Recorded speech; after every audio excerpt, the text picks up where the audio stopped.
그래서 오늘의 제목은 구강복음 교육이고 부제로 칫솔질 방법이고요.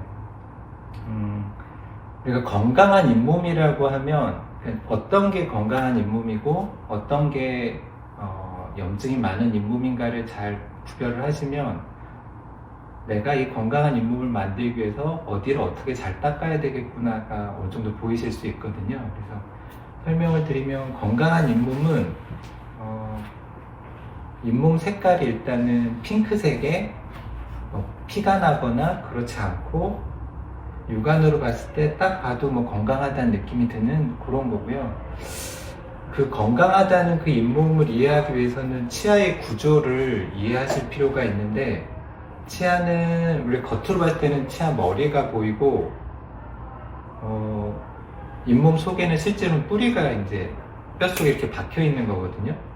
그래서 구조를 보면 맨 위에는 치아 머리, 그 다음 뿌리, 그리고 주변을 감싸고 있는 뼈, 그 뼈를 감싸고 있는 잇몸 살, 이렇게 이해하시면 되고요.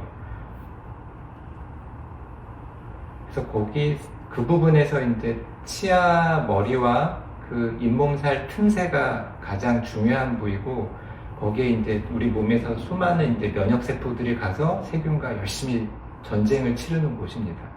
면역세포들, 백혈구, 적혈구, 이런 아이들을 우리가 도와주기 위해서는 그쪽에 세균이 먹을 수 있는 영양분을 없애주는 게 우리가 잇몸 건강을 잘 유지할 수 있는 비결이고, 그게 이제 칫솔질이거든요.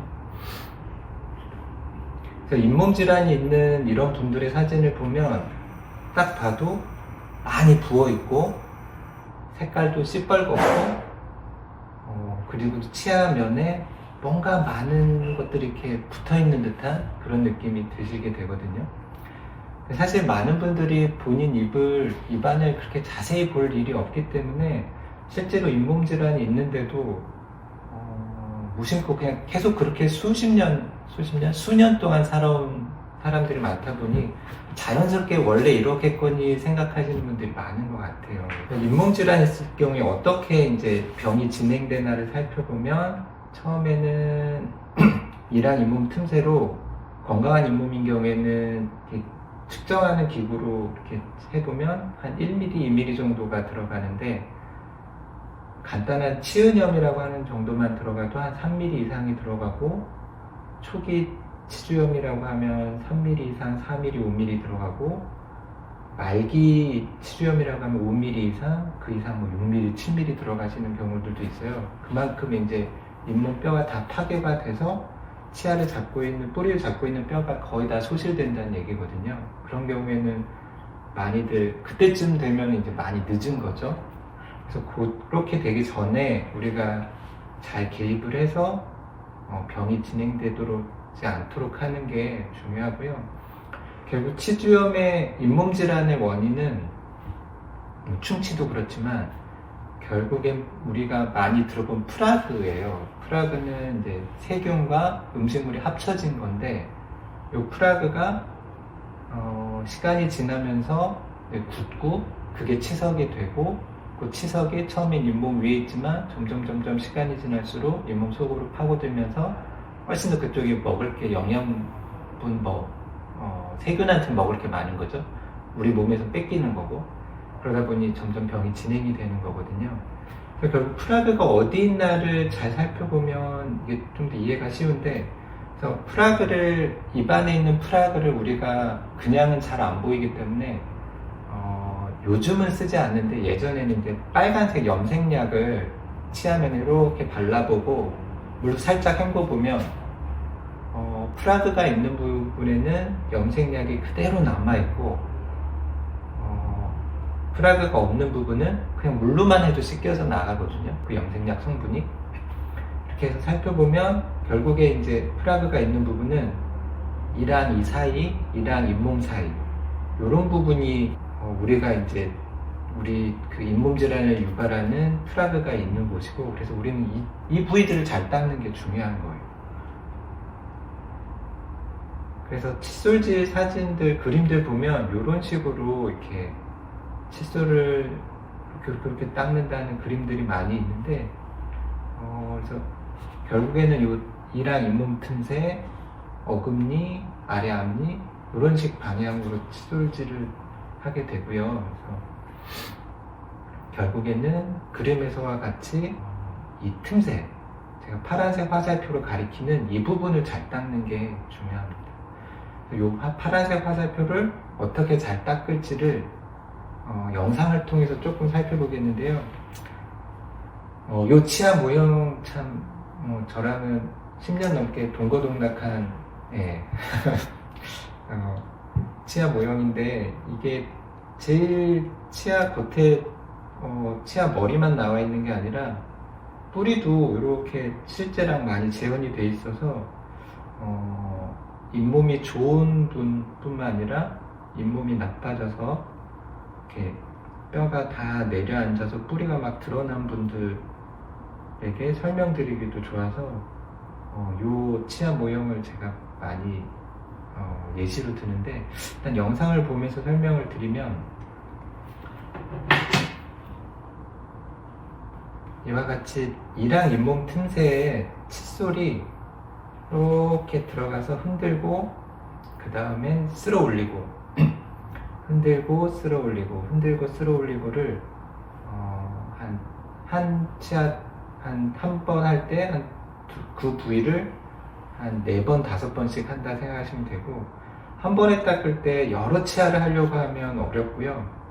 한 번에 닦을 때 치아를 한 번 닦을 때 어금니 한 2개, 작은 어금니 2개 이런 식으로 여러 치아를 한꺼번에 닦으려고 너무 욕심 부리지 마시고 그렇게 차근차근 닦으시면 되고, 그리고 다시 이제 앞니로 오면, 앞니 부분도 마찬가지로 잇몸 틈새에 놓고 칫솔을 쓸어 올리고 이런 식으로 닦으시는 거고, 안쪽에, 그러니까 혀 옆에 어금니 안쪽도 마찬가지로 틈새에 칫솔을 놓고 쓸어 올리고 잘 보시면 이랑 잇몸 틈새에 칫솔이 들어갈 때 칫솔 모양이 이렇게 부채꼴 모양이 되고요.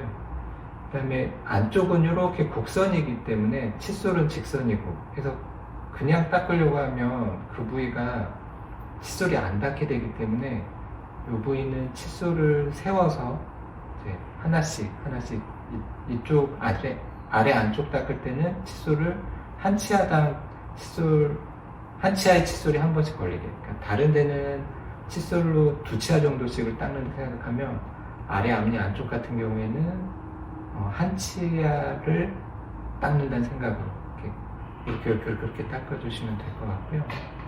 다시 이제 위쪽을 살펴보면 같은 원리로 이랑 잇몸 틈새에 한 45도 각도로 접근해서 쓸어서 닦고 마찬가지로 쓸어서 닦고 하시고, 다시 입천장 안쪽도 쓸어서 닦고 이런 식으로 닦아주시면 되고요. 마찬가지로 앞니 쪽으로 넘어가면서부터는 곡선이 존재하니까 그 부위부터는 칫솔을 세워서 하나씩 안쪽을 닦아주시면 됩니다. 네, 가끔 이제 잘못 이해하고 있는 것 중에 이제 대표적인 것들이,